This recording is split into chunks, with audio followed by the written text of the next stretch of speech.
Assalamualaikum warahmatullahi wabarakatuh.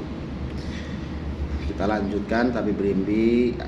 Banyak yang bertanya, kok tabib rimbi sekolahnya SD kagak, bukan lulusan santri ataupun pesantrennya sampai bertahun-tahun kagak ada, dan ngaji juga tabib artinya sekelas kampung lah, namanya kiai-kiai kampung biasa-biasa kayak seumumnya gitu. Enggak, karena memang dari kecil itu kayak di kolbu, di jati diri itu tidak boleh dimasukin memori dan kolbu jatinya itu sama hal-hal pelajaran yang berlebihan lah.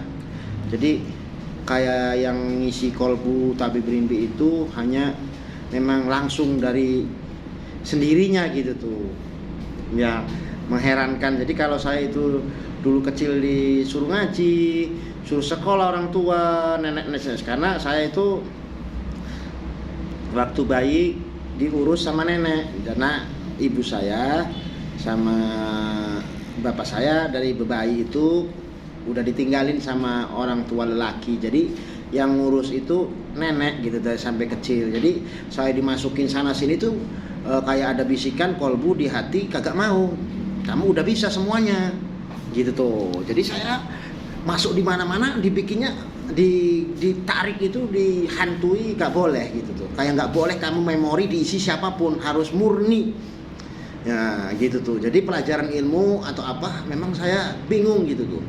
Jadi mau mengatakannya apa aja. Jadi kok kenapa tabib rimbi nggak sekolah, SD pun kagak, ngaji pun nggak seperti para abuya atau para habaib. Ya saya juga merasa gitu tuh, bukan siapa-siapa. Cuman yang saya ajarkan dari selama ini, kasihilah, cintailah, sayangilah, berakhlak, beradab, sopan santun, ngaji diri sebelum ngaji orang, kan gitu. Terus kenapa tabib nggak bisa apa-apa dalam dohiriyahnya apa ya?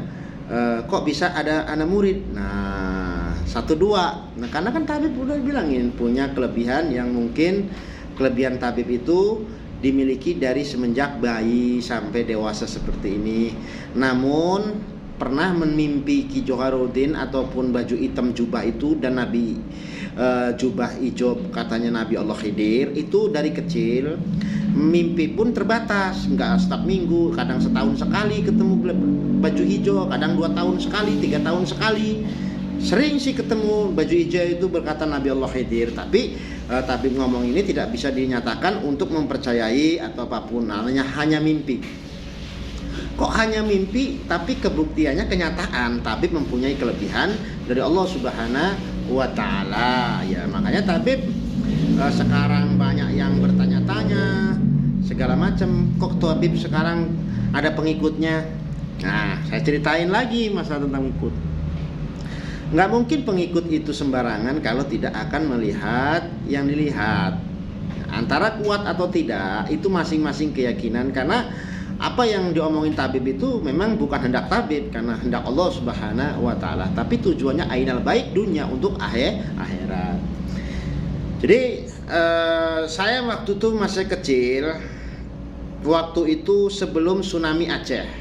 Pengikut saya baru umur saya sekitar mungkin 15 atau 14 ya, atau 15 tahun atau 15 kayaknya. Waktu itu saya masih liar lah, karena liar, tapi diketemukan namanya Muhammad Junaidi. Muhammad Junaidi itu adalah kepala pasar, kepala kuli dan kori gitu tuh. Nah, saya datang, namanya saya itu nakal lah. Dia nggak percaya, aslinya nggak percayanya. Bocah kemarin ngaji juga nggak bisa, sekolah apa? Nah, seketika saya ngobrol-ngobrol gitu sama dia. Saya manggilnya waktu itu sama Junaidi, Junaid namanya ya, Junaidi. Namanya tak panggil, saya manggilnya Pade atau Eyang. Pade atau Eyang. Ngerasa punya saudara enggak? Itu yang saya omongin waktu itu ada orang 2. Yang satu Haji Jamuddin sama Muhammad Seperi, orang 3.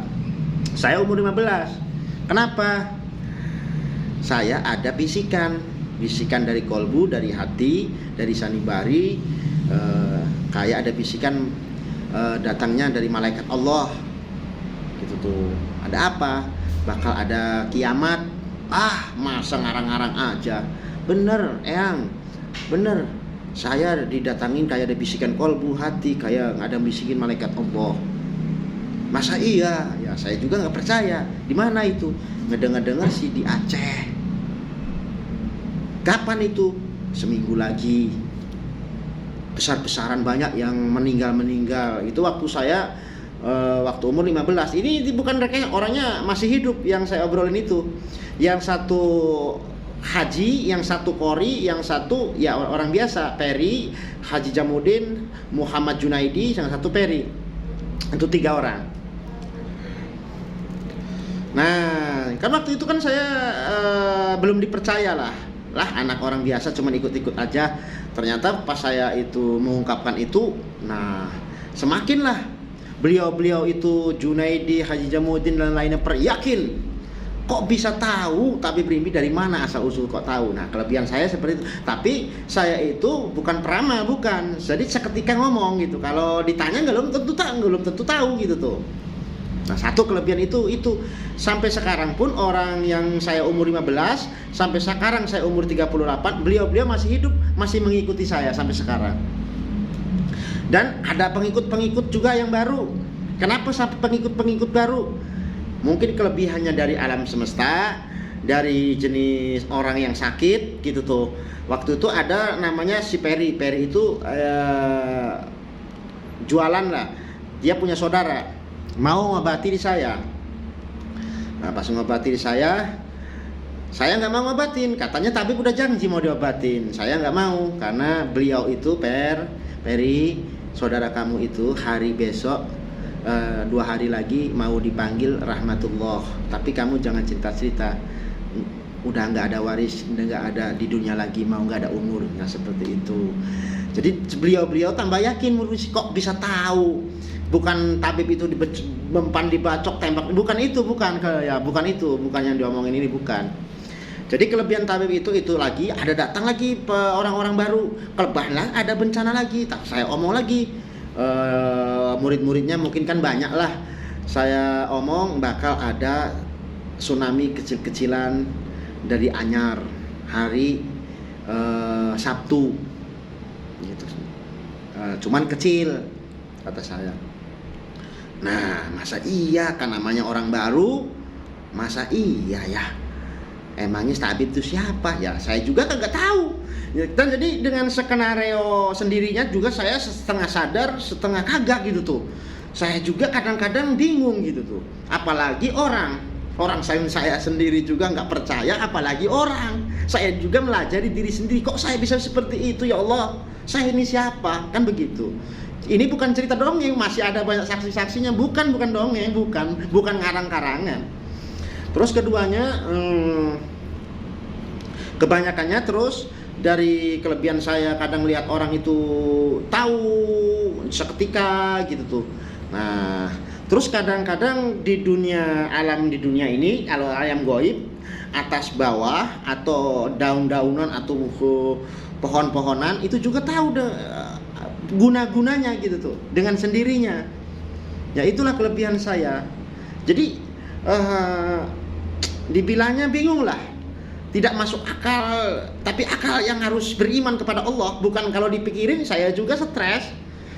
Kalau saya mikirin saya ini siapa, kok bisa begitu, orang juga nggak percaya, ya saya juga bingung. Maka saya Allah berilah saya kekuatan iman karena ini seperti ini. Terus keduanya ada lagi nih, mungkin banyakan ini ya, dari Muhammad Sabe'i, Muhammad Sukari, Haji Jamudin, ini banyakan ini. Wakal ada dari Tabib Prianto, ada wabah penyakit yang akan datang seluruh dunia, bahkan Mekah pun akan sepi kata saya. Wabah apa tuh? Corona kata saya. Dari pasar-pasar sepi, dari musolah banyak orang ribut,